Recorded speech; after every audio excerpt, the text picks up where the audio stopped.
ঈদের দ্বিতীয় দিনে পুরান ঢাকার ঐতিহ্যবাহী চকবাজারে মেলা। আশিকুর রহমান, জোনাকি নিউজ টিভি, ঢাকা। পুরান ঢাকা রাজধানীর ঐতিহ্যবাহী চকবাজার ঈদ উপলক্ষে ঈদের দ্বিতীয় দিন বিশাল মেলা জমিয়ে উঠেছে চকবাজার জুড়ে।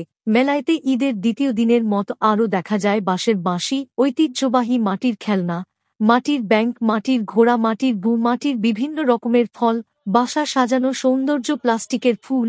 শিশুমণিদের জন্য সব ধরনের আয়োজন রয়েছে এই মেলাতে।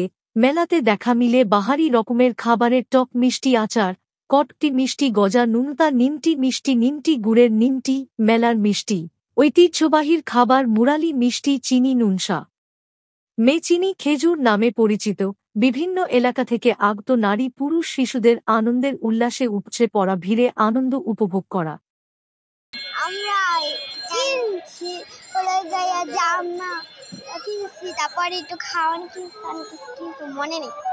মোটামুটি মানুষ না